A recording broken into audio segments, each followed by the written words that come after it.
Halo teman Nobar, selamat datang di channel YouTube teman Nobar. Pastinya kita kembali berdua. Udah lama nggak ada dia, tahu kemana. Malas ya bang? Ya, kita akan tampil di Ngulik, ngobrolin Premier League ketika ada momen-momen yang spesial. Kalau nggak Seperti- spesial ya nggak Kalau nggak muncul. spesial, enggak lah. Agak males karena engagement-nya rendah. Kita akan membahas ini Kita apa? Kita di acara apa ini? Kita di ngulik pastinya. Ngulik, ngobrolin Premier League. Ya, Udah, Bang Ecan juga bangsat. Mbak Anya beli Pak Sepat. Akhirnya Ten Hag dipecat. Ini perlu dirayakan nggak sih? Enggak lah. Nggak usah dirayakan ya? Sedih ya? usah. Ya bukannya sedih, ya gimana ya? Ya apa ya? Ya inilah. Kalau saya melihat itu memang sepak bola di era modern, di era sekarang ini memang ya seperti ini. Pengennya instan kan gitu. Jadi kira-kira kalau di awal musim nggak perform, itu pasti langsung akan ada korban gitu. Dan korbannya pasti pelatih. Kan? Nggak mungkin korbannya pemain. Ya bisa jadi kan, dia Iya. meminggikan pemain harus pemain, tapi dengan jangka waktu dari April 2022 dia mulai dikontrak Iya, dia mulai dikontrak itu April 2022 dari Ayak ya, dari Ajax, betul.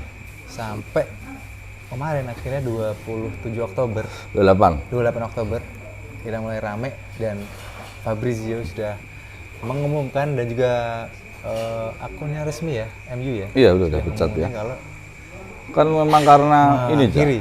Jadi hasil minor yang diderita oleh MU ini sampai saya catat itu. Dari 8 match terakhir MU itu hanya menang sekali. Bayangin. Iya. Jadi dari 8 match terakhir itu MU cuma menang sekali. Menang sekali itu lawan siapa itu? Brentford. Lawan Brentford 2-1. Itu pun comeback ya. Itu comeback kalah dulu kan. Jadi mulai dari 21 September itu di Premier League lawan Crystal Palace itu seri 0-0. Kemudian tanggal 26 September di Europa League lawan Mesilgers Twente itu seri 1-1. Ini yang ngebahas musim Musim terakhirnya Ten Hag ya. Nah, musim ini. Terus tanggal 29 September lawan Spurs kalah di kandang itu kalah 3-0. Nah, ini bibit-bibit pemecatan udah mulai Iya. di awal di sini. Terus tanggal 4 Oktober di Europa League seri lagi lawan Porto 3-3. Iya. Terus Unggul tuh, sempat unggul dulu ya. sempat dulu. Terus habis itu di Premier League tanggal 6 Oktober lawan Aston Villa seri 0-0. Terus habis itu lawan Brentford menang Menang. 2-1 tanggal 19 Oktober. Terus tanggal 25 Oktober lawan Fenerbahce di Europa League seri lagi 1-1. Dan puncaknya tanggal 27 Oktober hari Minggu kemarin Di London. kalah 2-1 lawan West Ham gara-gara gol penalti Iya. Jared Bowen di menit injury time. Ya, itu kontroversial sebenarnya penaltinya. Cuma memang hasil minor sepanjang awal musim ini ya bang. Iya, kalau saya bilang sih memang ini apa ya, manajemen mungkin sudah tidak bisa mentolerir, tidak bisa mentolerir hasil-hasil yang dipersembahkan oleh Ten Hag. Jadi saya sampaikan dari 8 match itu hanya 1 kali kemenangan. Bayangin 8 match ya dari Iya, satu berapa satu pertandingan. kali dan hanya 1 kali kalah, Kak. Cak sebenarnya. Sebenarnya Pak, Iya. Menangnya sekali, draw-nya 6 kali. itu loh. Kalahnya sekali. Pokoknya itu kayak Sudirman ya. Makanya kan sering bahas kan. Kok lama-lama kayak Persiku ya. Iya. Seringnya seri gitu. Di Premier League di musim ini itu dari 9 pertandingan MU itu baru 3 kali menang, Iya. 2 kali seri dan 4 kali kalah. Dengan poin 11 dan berada di peringkat 14. Gitu. Inilah pencapaian terburuk beberapa pencapaian terburuk MU ya, ini salah satu musim ini kita jarang loh bang di belas-belasan gini gitu maksudnya. Enggak lah ya, kalau di awal-awal sih mungkin ya. Cuma kalau sampai 9 match itu ya kebangetan lah. Karena kan semua permintaan dia sudah dipenuhin gitu kan. Iya sih. Mau minta pemain apa sampai kalau bidangnya cedera mungkin selama ini kan yang belum bisa tampil dari awal kan masih Euro kan. Ya Euro, kemudian back kirinya Luke Shaw. Luke Shaw oke. Viral Malaysia kan juga nggak pernah main satu musim kan, hampir sampai saat doang, ini. Iya. Jadi memang nggak kalau di musim ini mungkin di awal musim ini mungkin nggak ada alasan lagi. Ya itu dia maksudnya. Nggak ada alasan lagi bagi Ten Hag untuk membela diri dalam arti kenapa performanya sampai seperti ini gitu. Dan sebenarnya ya kalau saya bilang memang gaya permainannya ini masih seperti kemarin-kemarin, itu problematikanya itu ada di lini tengah dan di lini depan, gitu. Jadi seperti mirip berarti ya. Jadi sebenarnya di beberapa match itu MU sudah bermain cukup bagus. Ya ada beberapa match dia main bagus benar-benar. Beberapa match terakhir sudah bermain cukup bagus. Tapi ya itu tadi penyelesaian akhir, kemudian kreativitas dari lini tengah ini yang agak kurang. Beberapa match ini kan kita melihat si Garnacho kan memang lumayan lah kalau saya bilang, ya kan. Kemudian juga Rashford juga dulu Rashford juga sudah mulai apa namanya tel, dia udah nggak egois, sudah mau ngoper dan lain sebagainya. Tapi ya memang kalau saya bilang ya memang apa ya? Kayaknya taktiknya itu sudah ketinggalan zaman gitu. Atau mungkin sudah sangat mudah dibaca oleh tim-tim lawan. Jadi, dia sempat punya argumen kan gitu, dia bilangnya akan mengakhiri hegemoninya si Klopp dan Pep. Ya, Kloppnya sampai udah keluar tuh, sudah pindah. Tapi masih seperti itu. Ya walaupun sudah memberi 2 gelar ya bang? Iya 2 gelar. Ya memang ini patut kita apresiasi juga lah, meskipun di tengah apa namanya permainan yang saya rasa nggak cukup baik, performa tim juga nggak cukup baik di liga utamanya, tapi di Carabao di awal musim dia datang ke MU itu dia mampu persembahkan Carabao kan. Kemudian di musim keduanya dia mampu mempersembahkan Piala FA. Di musim kemarin di final melawan City dan dua-duanya lawan City semua kan. Dan di 2022-23 itu sebenarnya dia juga sudah sampai ke final FA tapi kalah kan. Betul. Kalau kita melihat ke performa dari MU di bawah Ten Hag ini, Cak, sebenarnya kalau kita mau ngomong, ini sebenarnya di awal-awal musim ini cukup menjanjikan kan. Ya, di awal musim, utamanya di 2 musim yang lalu kan, MU mampu ada di peringkat ketiga waktu itu di Liga. Dia masuk ya bang? Iya dia masuk, dapat Carabao, MU peringkat ketiga, final FA meskipun kalah sama City. Oh final FA yang pertama ketemu City itu ya? Meskipun kalah sama City, tapi kita masih mengapresiasi permainan MU. Pada waktu itu juga di Europa League kan pernah kita mengalahkan Barca. Ya, gitu, ya kan? Playoff ya? Enggak playoff, pada waktu di Europa League lah, di Europa League di 32 besar kalau nggak salah, itu mampu ngalahin Barca.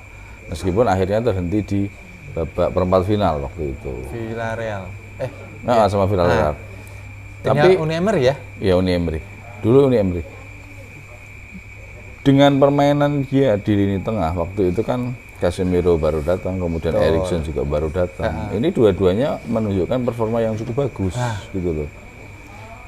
Kemudian lini depannya juga meskipun masih angin-anginan kan dulu kan si material kan, terus kemudian juga ada Weghorst.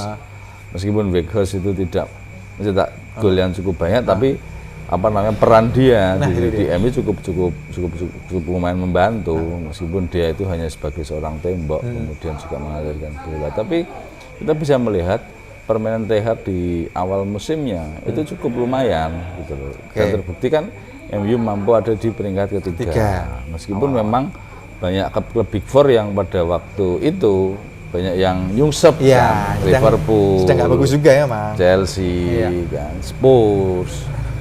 Tapi kemudian di musim keduanya, di musim kemarin itu performanya sungguh-sungguh nggak maksimal sekali, sangat berbeda jauh. Jomplang ya? Iya, jomplang. Lini tengahnya terutama, kan dia sampai bongkar pasang, ganti pemain, dan gitu. Scott McTominay dipasang, kadang juga malah kita sekarang Kobbie Mainoo, pemain muda kan, dipasang, kemudian Casemiro nggak perform, Eriksen juga nggak perform, hingga pada waktu itu kan pinjam si Sabitzer kan. Nah, Sabitzer, Bukan Sabitzer kan di awal musimnya. Oh, yang pinjam si ini Amrabat dari Fiorentina. Pinjam Amrabat juga nggak perform juga, gitu loh. Beli siapa namanya? Si Mon juga nggak perform. Cedera mulu lagi sih. Jadi Anthony juga kayak gitu. Jadi memang kalau saya melihat sih memang banyak pembelian dia yang gagal ya? Nggak sesuai ekspektasi. Maksudnya kan dia bagus di tim sebelumnya, tapi ketika diboyong ke MU itu kayak meredup gitu loh, Bang. Iya, jadi ya memang beda lah, beda kelas kan. Liganya? Iya. Nah, itu loh, itu dia. Liganya beda kelas.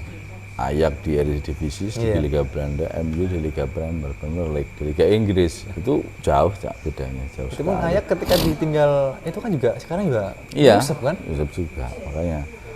Jadi dan gaya permainannya di Ajax itu beda dengan gaya permainan di MU. Beda sekali. Padahal kan banyak pemain Ajax yang datang, Bang, gitu loh. Iya, tapi pemain kuncinya nggak dapet dia. Karena pemain kuncinya yang sebenarnya yang dia inginkan itu kan Frenkie de Jong. Oh iya, de Jong. Frenkie de Jong yang di Barca itu kan sebenarnya kan pengen diinginkan sama si Ten Hag, tapi de Jongnya yang nggak mau. Ya benar juga sih dia kalau saya bilang. Mending di Barca kan, apalagi sekarang Barca malah bagus. Tapi misalnya si de Jong datang nih, apa bisa mengangkat? Ya nggak ngerti juga saya. Iya kan? Nggak bisa nggak terus bim salah bim ya nggak juga. Itu maksudnya. Kan gaya main di tiap liga kan beda. Itu loh, Bang. Apakah dia cocok main di Liga Inggris? Kan gitu. Kalau sebenarnya kehadiran Casemiro sama Eriksen itu sudah cukup pas, saya bilang. Sebenarnya sudah cukup pas, tapi memang karena prem mereka itu sudah habis. Faktor U? Iya, faktor U. Premnya udah mulai menurun gitu loh. Jadi Casemiro tandem dengan Eriksen itu juga sudah cukup lumayan kan, terbukti kemarin ketika lawan Brentford dipasang dua orang itu kan permainan MU kan cukup lumayan kan, bagus ya, serangan dari sayap dan dari tengah juga kan. Kemarin Casemiro juga ciptakan gol di waktu lawan si West Ham kan, 3 kali sundulan tuh dari sundulan umpannya si Zigze kan itu. Sebenarnya itu kan sundulan juga, terus juga sundulan juga, dia sundulan juga. Itu gol 3 kali sundulan. Akhirnya gol. Terus kita ngomongin performa lagi, Rica. Jadi Erik ten Hag ini kalau kita ngomongkan performa dia ini secara keseluruhan ya. Jadi sebagai pelatih di MU selama 2 musim kompetisi. Musim lebih lah. 2 musim lebih. Dimulai kan dia masuk 2022 April, masih ada liga tapi kan cuma berapa pertandingan saja sebenarnya. Nerusin, kemudian Carabao, kemudian musim 22-23 dan kemarin 23-24 dan ini 24-25 kan. 3 musim setengah lah kita bilang. Iya, 2 musim setengah. Itu dia itu sudah memimpin 128 laga. Dengan hasil itu 72 kemenangan, kemudian 20 hasil imbang, dan 36 kekalahan. Persentasenya itu 56%. Kemenangan? Iya, persentase kemenangannya itu 56%. 56 ya? 56%. Ya, hampir setengah lah. Ini kalau kita bandingkan dengan manajer-manajer MU selama ini, itu tuh dia tuh cuma kalah sama Alex Ferguson, jelas. sama Mourinho. Special one. Iya. Di Mourinho itu 58% persentase kemenangannya. Kemudian Ten Hag 56, terus Solskjaer 55, Louis van Gaal 52%, Moyes 51 dan Rangnick cuma 37%. Jadi sebenarnya performa dia itu ya lumayan lah kalau kita bilang. Ya kalau dibilang lumayan. Iya, lumayan. Lah kan dia lumayan, dia dapat 2 trofi kan. Iya. Gitu. Tapi mungkin ada banyak teman-teman fans MU yang di sana lah, entah dibilang karbitan atau apa. Ya kan pengennya kan instan gitu kan. Iya, makanya itu. Tapi si Alex juga kan nggak instan juga kan, Bang? Enggak, makanya itu saya bilang kan. Jadi era sepak bola sekarang ini kan era instan. Ya. Semuanya itu harus serba instan. Langsung. Maunya langsung. Jadi langsung bim salah bim lah. Sulapan gitu loh. Oke, tapi Terpuruk kemudian langsung jadi naik. Kan nggak bisa kayak gitu. nggak bisa. Yang namanya klub itu kan banyak faktornya, kecuali pemainnya udah bagus, pelatihnya jelek sebelumnya, kemudian dilatih pelatih bagus, jadi bagus karena pemainnya udah bagus-bagus. Kan contohnya Madrid itu mau ganti pelatih siapa saja, performanya juga sudah jelas. Itu kan. ya tinggal ngatur aja, Iya, main KP lah, betul. penting menang. Ya menang gitu. Menang. Tapi setuju nggak dipecat Apa? Ten Hag? Kalau saya sih bilang setuju sih. Ya saya setuju dengan apa namanya? Performa dia yang kalau saya bilang itu nggak ada perkembangan. Iya. Saya tuh sudah bersabar sebenarnya di musim ini. Gitu. Sudah bersabar. Karena kan saya dari awal tuh nggak senang sebenarnya gonta-ganti pelatih. Itu nggak senang. Karena yang namanya pelatih, kemudian pola pelatihan itu kan harus Adaptasi lagi. continue. Kan dia mulai dari sebelum sebelum musim berjalan kan sudah pra musim itu kan sudah mulai latihan, pemain-pemain baru masuk, kemudian taktik dan strategi dia dikasihkan ke ke pemain-pemainnya, kemudian pemain itu menyerap apa yang diinginkan pelatih, kemudian diaplikasikan di lapangan, sekali dua kali gagal, ganti pola lagi, sekali dua kali gagal. Kemudian kalau tiba-tiba ganti pelatih kan pasti akan ulangi lagi dari nol. Nah itu loh Bang, itu yang gitu loh.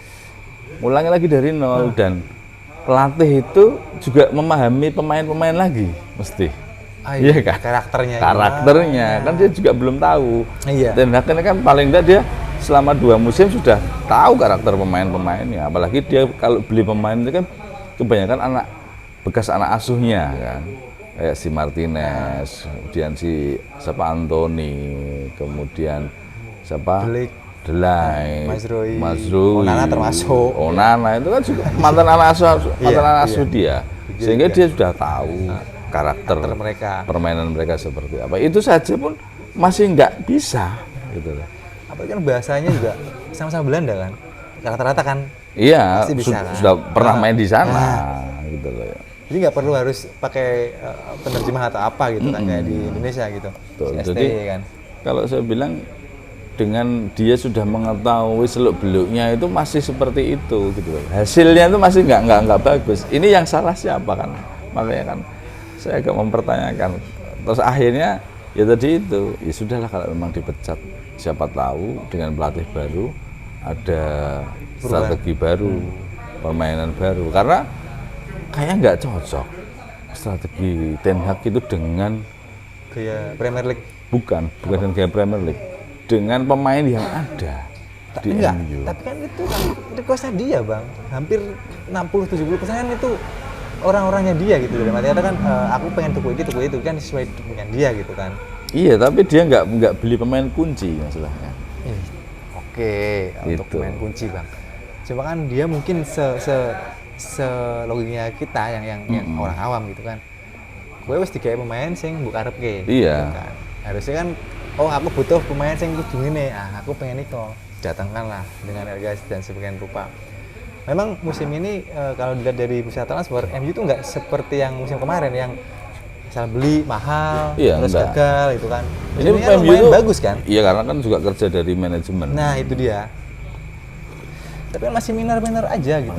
Saya nggak paham. Padahal manajemen juga sudah dirombak kan, dimasukkan orang-orang yang memang pro di bidangnya kan. Contohnya kemarin ketika beli pemain aja, mereka nggak perlu waktu yang lama gitu. Saya pengen ini, dapat langsung, iya kan? Dan harganya juga nggak mahal-mahal banget, gitu. Beda dengan beberapa musim yang lalu, ketika MU pengen pemain tuh pasti langsung harganya naik kan gitu. Si Brentwaite Everton. Iya, Brentwaite itu. Iya, tapi terus minta harganya yang 75 juta poster terlalu mahal, akhirnya nggak jadi. Akhirnya beli Delay. Itu pun nama Mazrui Bang. Dan 75 itu masih susuk kan? Dapat dua kan? Itu loh. Ya kan sebenarnya kerja dari manajemen kayak yang talent scouting gitu ya? talent scouting, kemudian yang Transfer-transfernya. orang-orang yang apa namanya intinya nego lah, balik negosiator di proses transfer itu sudah bagus gitu. Tapi nggak ngerti juga, dan itu juga keinginan dari pelatih, tapi hasilnya kita tahu sendiri seperti ini masih. Tapi kalau sudah seperti ini kan akhirnya Nisero ini dia juga mendengarkan Nisero juga kan untuk melatih striker gitu kan, asisten kan dia. dan dia akhirnya jadi caretaker ya kalau bahasanya itu kan untuk sementara. Kayaknya enggak sih, Itu siapa dong? langsung dapat. Sudah ada nanti. Kalau saya dengar kalau dia harus membeli di tengah musim seperti ini, dia harus bayar kontrak loh bang. Iya memang, ini kan baru ada breaking news. Ha. Jadi akhirnya Ruben Amorim, pelatihnya Sporting Lisbon, Oh ya, sempat diincar sama Liverpool juga itu ya? sebelum dia beli si Slot kan. Slotnya. Oh, bener ya? Jadi Ruben Amorim ini baru Rilis. rilis kira-kira 1 jam yang lalu. Bayar berapa dong itu? 10 juta pound sterling. Waduh. Jadi bayar fee klausul agar Lisbon melepas si dia. Ruben Amorim. Menarik ya. Jadi bayangan kan banyak pelatih yang nganggur nih. Iya. Misalnya kayak Zidane itu nganggur. Sebenarnya enggak mau, belum tentu juga dia mau. Tuchel Tuchel udah tahu, Tuchel Munchen kan ya? jadi pemain bukan toh. Di PSG? Timnas Inggris toh. Oh iya dong. Oh yang sempat digegerin sama Gernel sama Ferdinand ya? Iya, Sama kan Carragher, harus kenapa orang Inggris makanya ya? kan banyak dipersalahkan manajemen. Kenapa enggak segera memberhentikan si Ten Hag kemarin dan merekrut Tuchel sebelum dia rekrut sama timnas Inggris gitu kan. Kan sebenarnya Tuchel udah nunggu itu. Tapi karena MU enggak ada tanda-tanda mau memecat Ten Hag, mau melepas Ten Hag, akhirnya Tuchel masuk ke timnas Inggris. Gitu lah, ini Tuchel udah masuk timnas Inggris, Ten Hag malah dipecat. Terus akhirnya Ruben Amorim ini yang jadi resmi nih, udah resmi. Penggantinya. Berarti Nasrullah nggak jadi naik pangkat ya? Iya, saya sebenarnya pengennya Nistelrooy. Kalau saya pribadi ya. Karena paling enggak dia itu kan orang yang pernah ada di MU. Gitu. Setidaknya pemain-pemain lama itu juga mungkin memberikan dukungan kayak Scholes, Ferdinand, kemudian Neville. Itu kan mereka pernah bermain kan sama si Ruud van Nistelrooy. Paling enggak kan dia legenda di MU gitu loh. Tapi ya ketika kita ngomong legenda yang belum tentu juga. Solskjaer kan juga. Iya. Gitu-gitu aja gitu. Tapi misalnya nih si Nistelrooy yang jadi ini kita nggak ngomongin si Ruben, ini misalnya nih. Yakin nggak bang bisa mengangkat performa? Nggak ngerti juga. Tapi si Nistelrooy itu kan sebelum di MU dia di PSV. Oh iya, pelatih dia itu, pelatih kepala, manajer kan, dan PSV juara. Nah itu dia. Gitu. Dan dia mau dijadikan asisten pelatihnya Ten Hag ya karena dia ingin belajar jadi pelatih di Inggris sebenarnya. Harusnya sama Ten Hag belajarnya dong.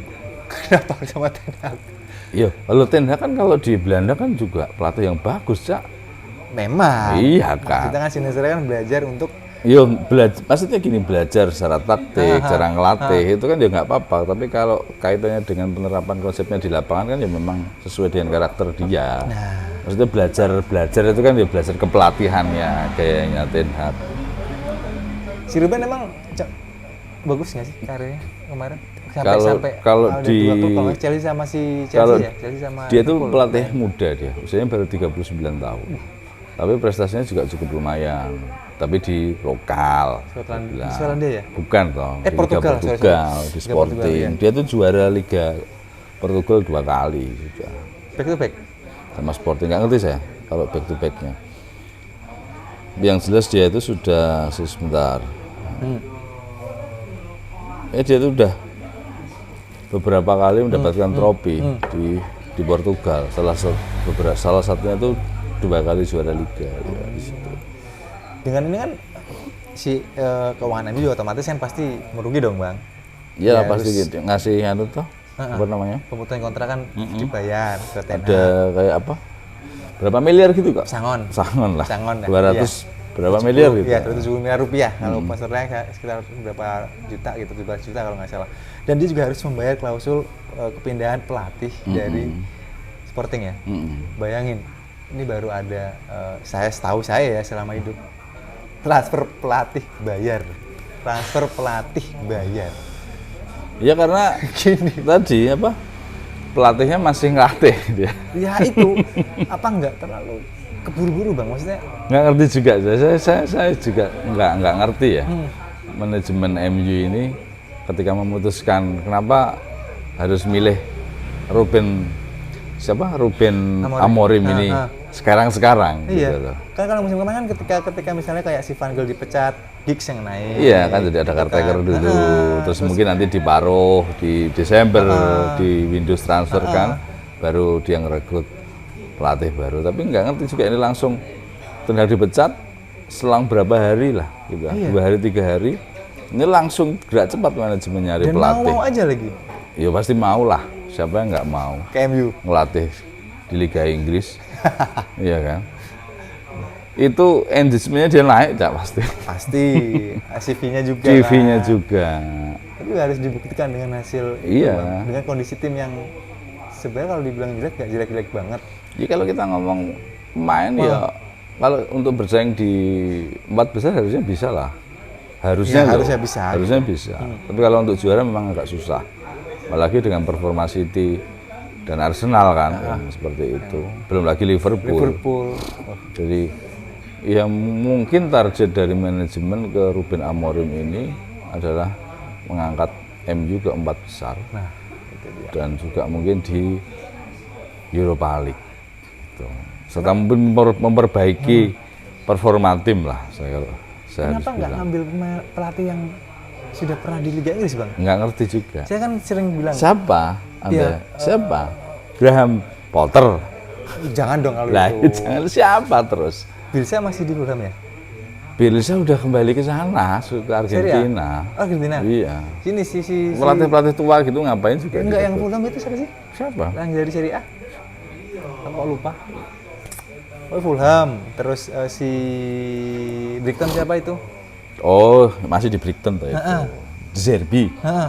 Oh, masih di situ. Maksudnya kenapa harus? Ya kan kayak kita sering ngomong, kenapa sih lu beli pemain yang dari liga luar, nggak pemain yang sudah di Liga Inggris sudah paham kulturnya, Iya, terus cara mainnya gitu. Dan Ruben Amorim ini, Cak, ini mengusung 3 back ya formasinya. Ini Di modern Sporting Lisbon itu dia 3-4-3. Ini kayak si Tayang dia. 3 back, kemudian 3 striker. ya. Ini. Jadi memang kayaknya dia memang sepak bola menyerang kalau saya bilang. Nah ini, ya nggak apa-apa. Kan juga MU sebenarnya kalau kita ngomong sepak bola menyerang kan cukup mumpuni ya dengan materi pemainnya yang ada sekarang. Apalagi kalau kita ngomong 3 back dengan kondisi back MU yang saat ini Sangat cedera, ada, ya? udah nggak ada yang cedera kan, sudah mau sembuh. Ini juga sangat apa namanya?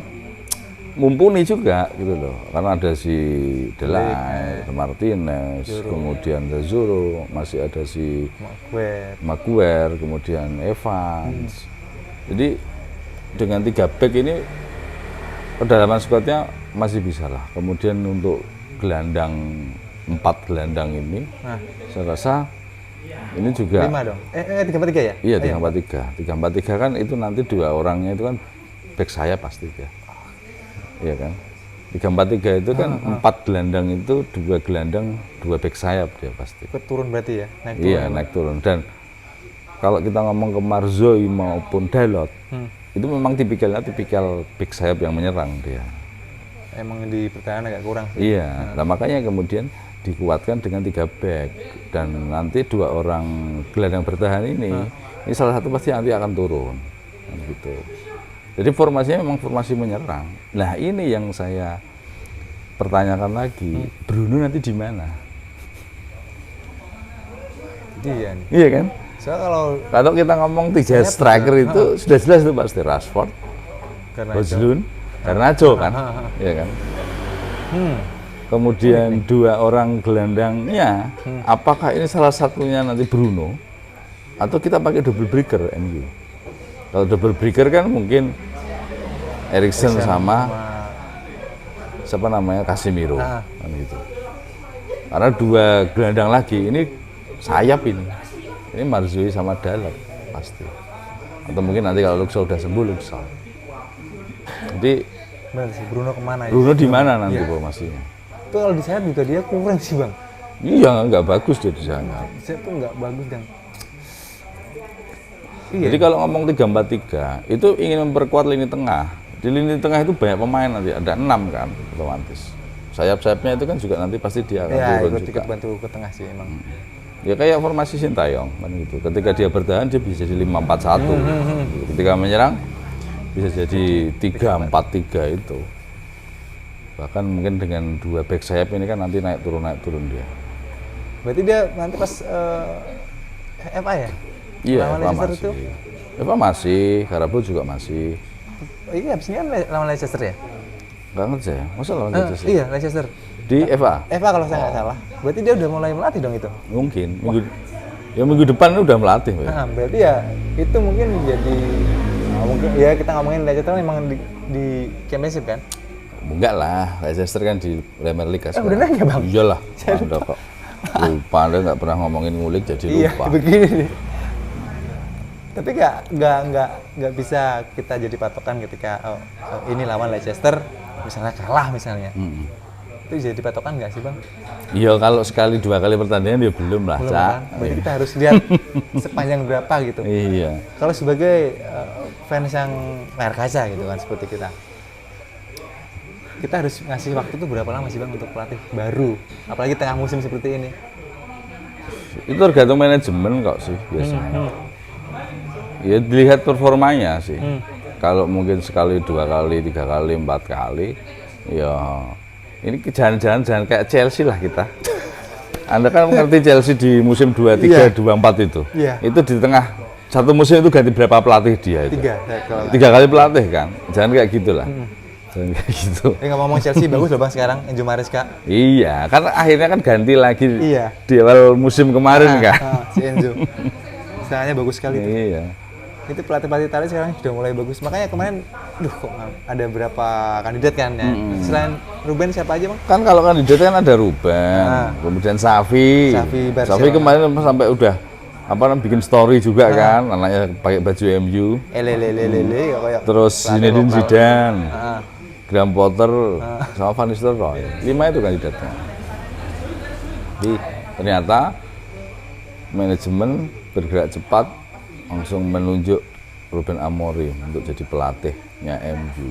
Lebih memilih membayar ya? Iya. Daripada main yang free, pelatih yang free ya? Kalau si Nistelrooy malah nggak usah dibayar kan, maksudnya kan udah kontrak. Iya.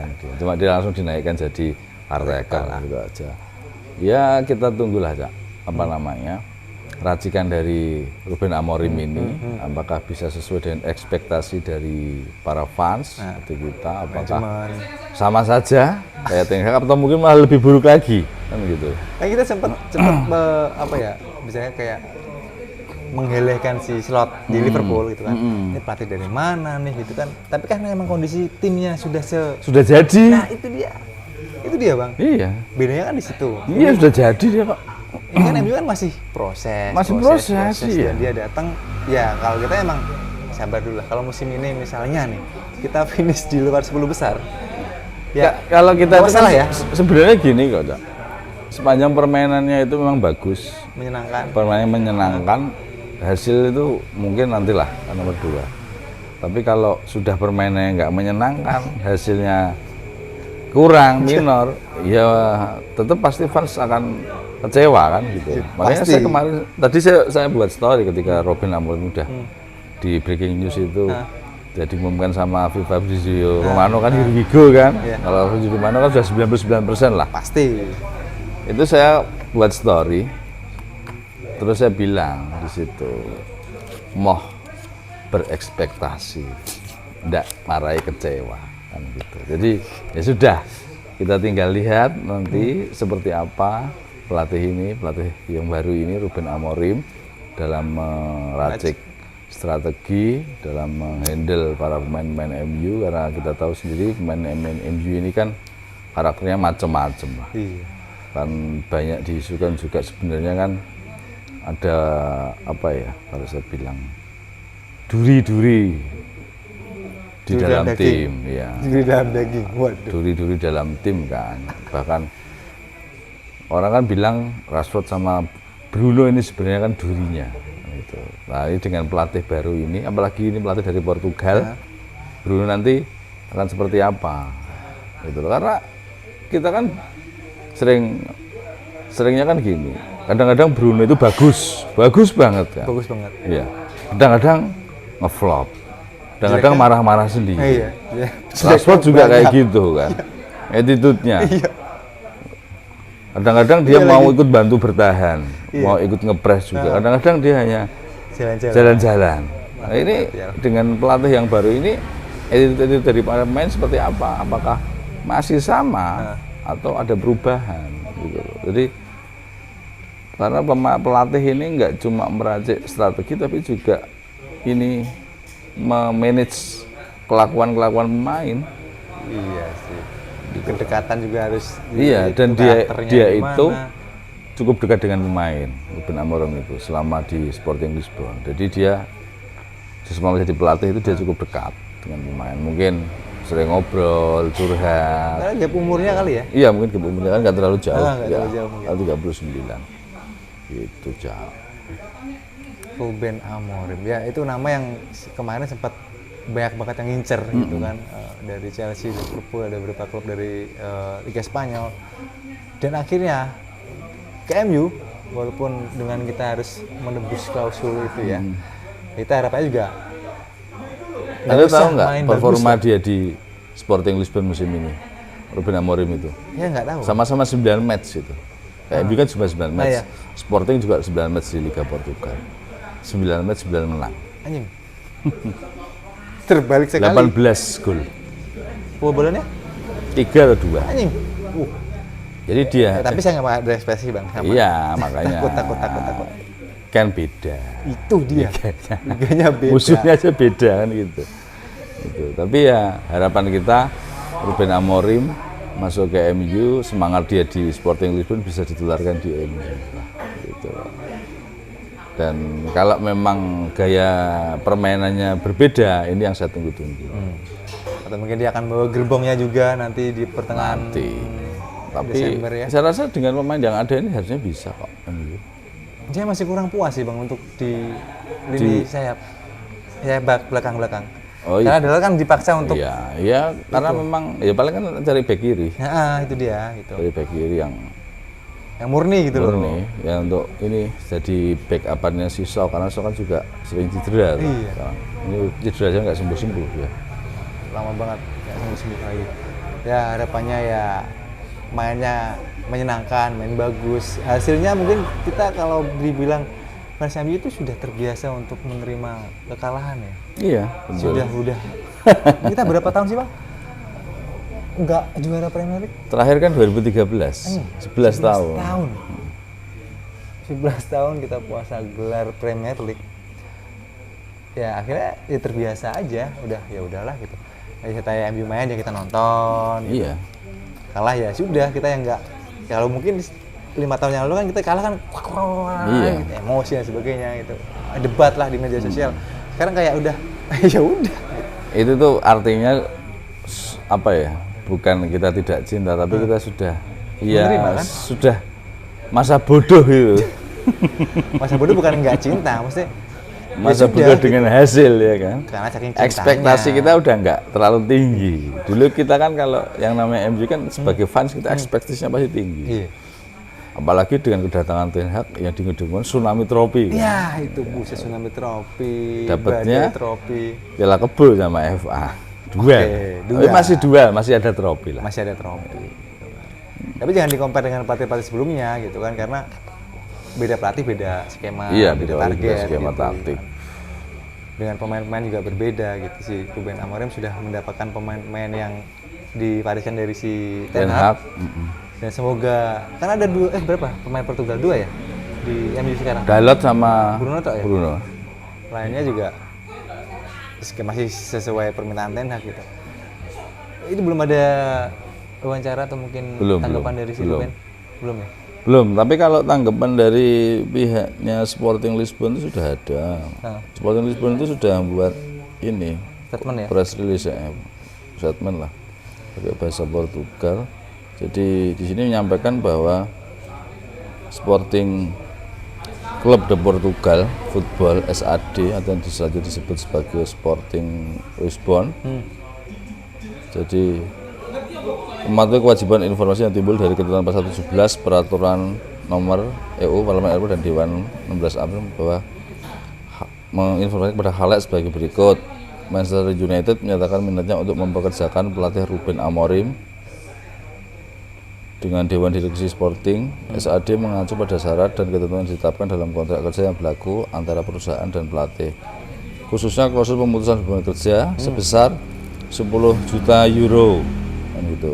Oh, euro ya? Iya, euro. Manchester United menyatakan minatnya untuk membayar Sporting SAD sebesar nilai klausul tersebut di atas. Gitu. Berarti dengan datangnya pelatih Lisbon 29 Oktober 2024. Gitu. Jadi berarti resmi ya? Menambah panjang kerjasama antara Sporting dengan MU ya? Iya, kan dulu Ronaldo. Pertama Ronaldo, setelah itu kan nambah siapa lagi akhirnya Bruno juga ya Bang? Iya, Dalot. Sporting, Dalot juga gitu. Kayaknya SSB-nya gitu ya. Lisbon tuh.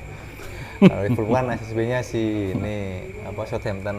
Kayak kemarin kan SSB, Ajax kan jadi SSB ya MU tuh. Untuk musim ini dan musim kemarin kan iya. Iya. Jangan-jangan ini sama kayak Ten Hag nanti. Pemain Lisbon dibawa ke sini semua, ke MU. Gerbongnya. Gerbongnya. Tapi kalau untuk memberi dampak positif karena Ya, mungkin memudahkan untuk dia berkomunikasi sih kita fan aja gitu, apalagi dengan harga yang miring gitu kan. Sporting Lisbon itu kan terkenal dengan dia apa namanya? Pengorbit pemain kan. Dia ngambil pemain-pemain dari Amerika Latin, murah kan, terus di Lisbon jadi bagus, diambil. Kayak si ini kan juga dari Lisbon dulu. Backnya siapa? City itu. Ruben Dias. Oh, Ruben Dias. Ya. Oh iya benar, Ruben Dias. Kan dulu juga pernah mau dibeli MU toh. Akhirnya dia lebih milih ke City. Kan bagus juga kan dia. Karena ada Pep dan hasilnya juga jelas kita akan juara. PP itu juga dari Lisbon. Bukan dia dari Porto kalau gitu. PP si Madrid. Ini Bruno sudah pasti harusnya nyaman nih Bang dengan pelatih ini gitu kan. Apalagi dengan bahasanya dia sama-sama kompatriotnya kan orang-orang Portugal gitu. Betul. Harusnya sih emang lebih memudahkan si pelatih untuk Bruno. Iya kan dia kan paling enggak kan sudah jadi pemain senior di situ kan. Dia udah megang pemain seniornya kan. Dan hubungan dengan pemain-pemain yang baru kan harusnya lebih enak kan, gitu. Karena Bruno kan udah cukup lama kan di MU. Dia juga jadi kapten toh. Di zaman Ole ya dia? Bang? Iya. Ya, Ole sebelum ya? Ole, sebelum Ole waktu masih transisi dulu itu. Udah lama juga ternyata nggak kerasa ya. Jadi paling enggak ruang ganti pemain ketika dia sudah mengenal cukup dekat si Bruno dan Dalot juga, sehingga mungkin komunikasi dengan pemain-pemain lain juga cukup mudah lah, harapan kita kayak gitu. Itu pikirnya keras ya sih Bang kayak si Ten Hag gitu? Nggak ngerti saya. Kalau dari si kayak saking cintanya sama Sporting langsung bikin statement dan kayak mereka ya baik-baik aja sih dengan pemainnya. Kalau dia bisa dekat dengan pemain-pemain di Sporting, berarti kan dia emang baik. Mas dalam kata dia tuh punya cara sendiri untuk melatih, untuk dekat dengan pemain-pemainnya. Karena kan nggak ada terdengar mungkin kurang. Ya kita nggak ngerti juga kan. Liga Portugal kan nggak terlalu terkenal, nggak terlalu banyak eksposurnya kan. Tapi selama ini kan Ten Hag selalu ada masalah. Enggak Ten Hag juga sih kan, Mourinho juga sempat masalah dengan Pogba gitu kan. Banyak. Tapi Ten Hag kan ini hampir sama si De Gea, terus Sancho, Ronaldo, itu kan. Sancho tuh sampai bikin story dada gitu nggak ngajar Sancho kok. Kalau si De Gea gini Bang, kalau De Gea gini, ini kan gesturnya pemain Italia kan, karena kan di Serie A dia. Apa sih namanya kalau di sini? Kalau di Italia saya lupa. Ya, ada gesturnya tuh kayak gestur ngapain sih gitu, kayak bertanya-tanya gitu. Kan kadang tuh main Italia kan begini-begini kan, kalau ngomong sama wasit gitu kan. Kayaknya sudah terbawa sama Serie A si De Gea ya. Udah, Cak. Oh ya, sebelum Jude tuh Bang, Mm-mm. setelah dipecat si Ten Hag itu sahamnya tuh naik Bang. Masa? Iya, Oh. 4,5%. Bayangin loh. Ini efeknya tuh sampai ke saham-saham juga gitu Bang. Oh. Kok iso ya? Mungkin ya gimana ya, ini ada beberapa kayak baca hal-hal di media-media besar ya di Indonesia ya. Karena kalau nggak MU nggak makan gitu. Ini Betul, dari betul. Detik Sport juga Ten Hag bermaksud akhiri dominasi City Liverpool malah dipecat duluan gitu. Ini kayak apa ya, yang banyak yang sedih itu. Sedih karena nggak ada Sedih karena hiburan. nggak ada yang dibully lagi nanti itu. Siapa? Ya kita harapnya ya hasilnya lebih bagus sih dari Ten Hag. Pelatih Liga Premier bersimpati pada Ten Hag setelah dipecat MU. Anda simpati atau sebenarnya senang ya? Harusnya simpati karena akhirnya melawan MU yang sebenarnya mungkin musim selanjutnya ini bisa dipecat. Iya, kemarin sempat viral dia turun dari bandara di sana. Dia ngumpet Bang di balik kursi mobil gitu kan. Dia kan di belakang tuh ngumpet. Terus habis itu ketemu sama keluarganya di Belanda. Langsung balik ke Belanda dia. Iya, kebalik dia. Betul. Naik pesawat pribadi. Terus ada beberapa pemain yang ini dari goal.com. Pemain MU kirim pesan emosional di media sosial. Dalot sempat dituding sebagai biang. Oh.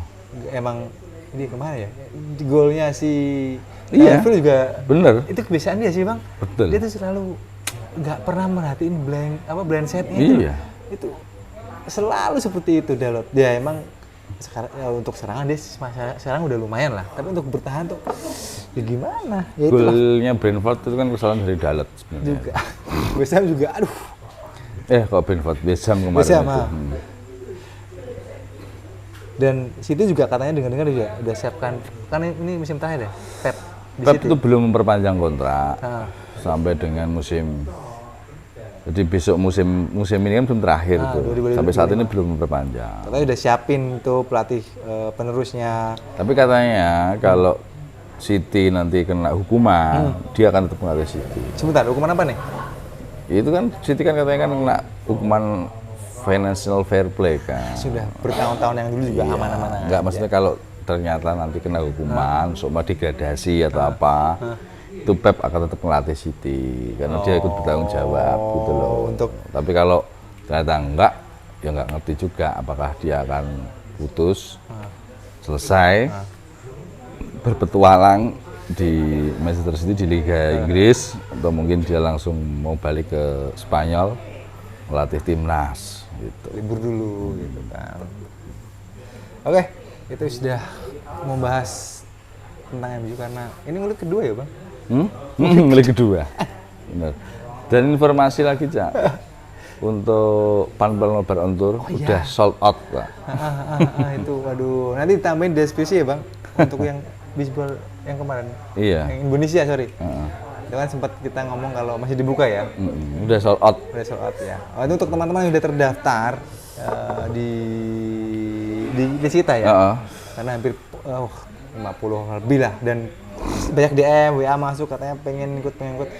Mohon maaf sudah tutup. Sudah tutup karena memang kita kapasitas kita batasi.